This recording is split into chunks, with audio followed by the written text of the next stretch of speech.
हिंदू धर्म साहित्य के दो मुख्य महाकाव्य रामायण और महाभारत है। यह दोनों महाकाव्य रामायण और महाभारत को संस्कृत साहित्य का इतिहास माना जाता है और हिंदुओं का लोकप्रिय ग्रंथ है। महर्षि वाल्मीकि द्वारा रचित रामायण इन हिंदी महाकाव्य जो संस्कृत भाषा में लिखा गया है। रामायण को संस्कृत में रामायणम कहते हैं। इसका अर्थ राम प्लस आयणम, जो श्री राम की जीवन गाथा का महाकाव्य है। रामायण में 7 कांड है और 24,000 श्लोक लिखे गए हैं। बाद में संस्कृत और भारतीय भाषा में महाकाव्य रामायण का बहुत ज्यादा सामर्थ्य रहा है।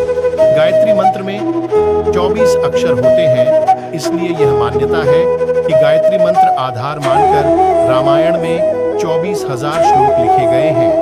हर एक 1,000 श्लोक के बाद गायत्री मंत्र के नए अक्षर से नया श्लोक शुरू होता है। रामाय रामभद्राय रामचंद्राय वेधसे रघुनाथाय नाथाय सीताया पतये नमः।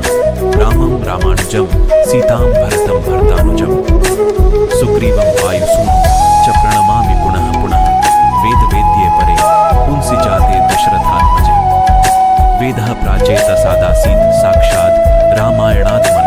वेद जिस परम तत्व का वर्णन करते हैं वही श्री हरि नारायण श्री राम रूप से निरूपित है।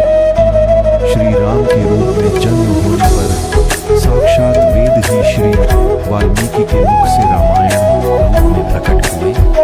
ऐसे आस्तिकों की दीर्घ काल से मान्यता है, इसलिए महर्षि वाल्मीकि रामायण की वेद तुल्य ही प्रतिष्ठा है। इसलिए कि महर्षि वाल्मीकि आदि कवि हैं, अतः विश्व के समस्त कवियों के गुरु हैं। उनका आदि काव्य वाल्मीकि रामायण भूतल का प्रथम काव्य है। वह सभी के लिए पूज्य वस्तु है। भारत के लिए तो वह परम गौरव की वस्तु है और देश की सच्ची बहुमूल्य राष्ट्रीय प्रदान करने के लिए है। इस नाते भी वह सबके लिए संग्रह, पठन, मनन एवं श्रवण करने की वस्तु है। इसका एक एक अक्षर महापाप नाश करने वाला है। रामायण एक संस्कृत महाकाव्य है जिसकी रचना महर्षि वाल्मीकि ने की थी। दोस्तों, यह भारतीय साहित्य के 2 विशाल महाकाव्यों में से एक है, जिसमें दूसरा महाकाव्य महाभारत है। हिंदू धर्म में रामायण का एक महत्वपूर्ण स्थान है, जिसमें दूसरा महाकाव्य महाभारत है। हिंदू धर्म में रामायण का एक महत्वपूर्ण स्थान है, जिसमें हम सबको रिश्तों के कर्तव्यों को समझाया गया है। रामायण महाकाव्य में एक आदर्श पिता, आदर्श पुत्र, आदर्श पत्नी, आदर्श भाई, आदर्श मित्र, आदर्श सेवक और आदर्श राजा को दिखाया गया है। इस महाकाव्य में भगवान विष्णु के राम अवतार को दर्शाया गया है। इस महाकाव्य में भगवान विष्णु के रामावतार को दर्शाया गया है, उनकी चर्चा की गई है।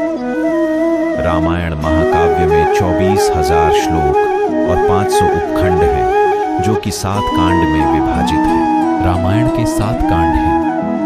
1 बालकांड, 2 अयोध्या कांड, 3 अरण्य कांड, 4 किष्किंधा कांड, 5 सुंदर कांड, 6 युद्ध कांड, 7 उत्तरकांड।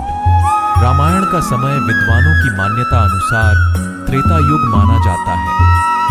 आदि शंकराचार्य और विद्वानों के मुताबिक भगवान विष्णु का राम अवतार श्वेतवाराह कल्प के 7वें वैवस्वत मनवंतर के 24वें त्रेता युग में हुआ था। श्री राम का जीवन काल लगभग 1,83,00,000 वर्ष पूर्व का है। इसके वर्णित प्रसंग में भूषुंडी रामायण, पद्म पुराण, हरिवंश पुराण, वायु पुराण, संजीवनी रामायण और पुराणों से प्रमाण दिया जाता है। महाकाव्य की ऐतिहासिक वृद्धि और संरचनागत परतों को जानने के लिए कई प्रयास किए गए हैं।